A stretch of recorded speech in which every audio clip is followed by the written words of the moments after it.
Bonjour à tous, alors aujourd'hui je vais vous montrer comment je fais pour entretenir et aiguiser mes couteaux Opinel. Voilà, on va essayer de rester dans la philosophie Opinel. On aime tous Opinel parce que c'est des couteaux traditionnels avec des matériaux naturels, des matériaux nobles.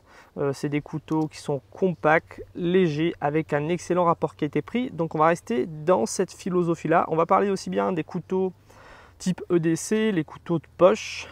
Voilà, et des couteaux aussi, par exemple ce petit couteau d'office qui peut aussi servir à faire la cuisine que pour manger le midi avec.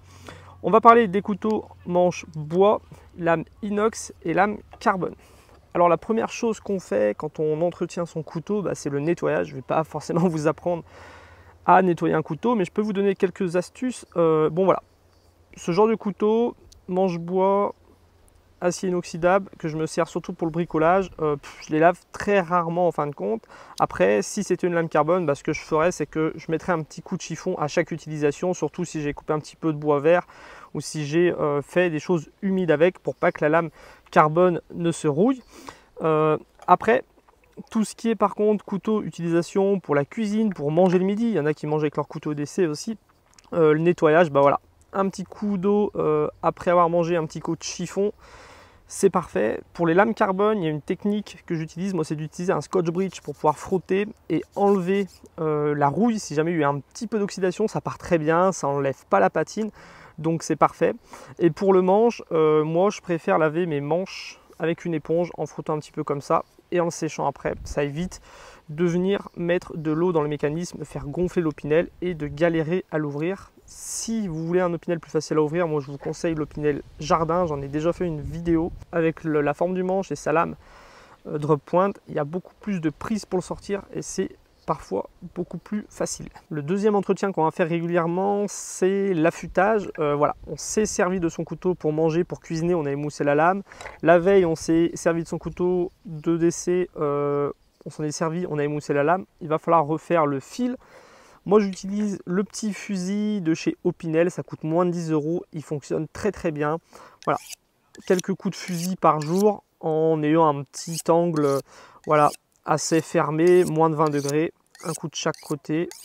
Voilà, on fait ça quelques fois et on refait très très facilement le fil de son couteau. Voilà, moi je sais qu'à chaque fois que je cuisine, si ma lame est un petit peu émoussée, je remets un petit coup de fusil et on est reparti. C'est très important d'entretenir le fil de son couteau, ça va éviter d'avoir besoin de le réaiguiser sur une pierre tous les jours. C'est vraiment rapide, c'est pareil pour les couteaux d'essai. On s'en est servi la veille, on veut remettre un petit coup de fusil, hop, on a refait le fil. Rien n'empêche d'avoir ça dans sa poche, dans une petite pochette ODC ou dans une petite pochette en cuir avec soi. Si jamais on va se servir de son couteau énormément dans la journée, on va pouvoir refaire le fil facilement. Donc voilà, on reste dans la philosophie Opinel avec un petit fusil qui prend pas de place, qui coûte pas cher, fabriqué, je sais pas par qui il est fabriqué, en tout cas il est vendu par Opinel, ça coûte moins de 10 € ça. Le troisième entretien qu'on va faire, c'est l'aiguisage. Donc moi souvent c'est une fois par semaine, vu que j'entretiens au quotidien le fil de mes couteaux avec ça. Pour l'aiguisage par contre, j'utilise une petite pierre Opinel naturelle de 10 cm. On reste encore dans la philosophie Opinel, c'est la pierre vendue par Opinel, c'est très léger, c'est très fin, c'est compact, c'est naturel. Voilà, on peut le mettre dans une poche, on peut le mettre dans un sac à dos, on peut le mettre dans une petite sacoche. Alors pour les couteaux Opinel, on a chacun nos habitudes. Il y en a qui vont chercher une émouture vraiment plate. Moi, j'ai l'habitude de garder un angle d'environ 20 degrés. Donc voilà, ces pierres, on peut s'en servir aussi bien sur un petit support comme ça, sans problème, avec l'angle qu'on aura choisi. On peut s'en servir aussi bien à la main, sur le terrain, sans problème. Ça fonctionne aussi très bien si on veut garder le couteau fixe et plutôt bouger la pierre sur le côté. Donc une pierre avec une bonne prise en main, très très polyvalente dans l'esprit Opinel. Pour la conserver, je la range toujours dans sa petite boîte en carton. Hop, ça évite qu'il y ait de bonne facture, ça évite, si on l'échappe des mains, de la casser. Et vraiment les boîtes sont de bonne facture. Donc voilà pour l'aiguisage.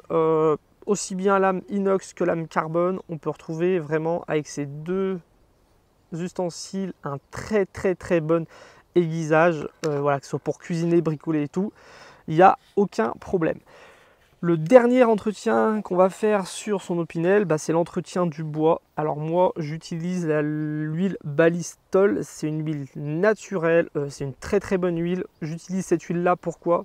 Parce qu'elle est très polyvalente. On peut l'utiliser voilà, dans les jouets des enfants, dans les outils de jardinage. On peut l'utiliser en armurerie. Bon, moi, j'ai pas d'arme, mais on peut l'utiliser en armurerie. On l'utilise pour les couteaux, pour traiter le bois, pour traiter le fer. On peut l'utiliser dans plein de domaines différents. Pour l'appliquer, un petit chiffon, là, j'ai juste un petit mouchoir. On va mettre quelques gouttes sur le chiffon. J'en ai beaucoup trop mis. Hop, c'est pas très grave. J'aime beaucoup ce genre de flacon là parce que moi je vis dans un fourgon aménagé, donc c'est très compact. Après il y a des bombes aérosols, il y a des plus grosses bouteilles. Ça c'est une bouteille de 50 ml et on est déjà pour très longtemps. Donc ça va être idéal pour les manches de ces couteaux. Donc un petit peu d'huile sur le papier et puis on va pouvoir graisser le manche de ces couteaux, les manches en bois. On va pouvoir s'en servir aussi pour huiler les lames carbone. Donc c'est un exemple parce que moi j'utilise des lames inox. La seule lame carbone que j'ai, c'est celle de mon Douk et que je graisse comme ça. Donc voilà, que ça soit le bois ou la lame, un petit coup d'huile une fois par mois, c'est largement suffisant. Ça protégera le bois de l'humidité et ça protégera la lame de la corrosion. Après, de toute manière, une lame carbone, ça demande plus d'entretien qu'une lame inox. Une lame inox comme celle-ci, zéro entretien. Un petit coup d'aiguisage, ça s'aiguise très facilement. Et voilà. Donc voilà un petit peu pour l'entretien des Opinel, que ce soit le nettoyage, refaire le filet, aiguiser la lame, lubrifier son couteau pour le garder en bon état. C'est tout pour cette vidéo. Vous retrouvez les liens de tout ce que je vous ai présenté ici dans la description de la vidéo. Si vous voulez d'autres conseils pour entretenir vos couteaux, j'ai une playlist qui va être consacrée à ça. Et sinon, j'ai une autre playlist où je vous présente un petit peu des astuces et les couteaux que j'utilise. Je vous dis à très bientôt pour la prochaine vidéo. Salut!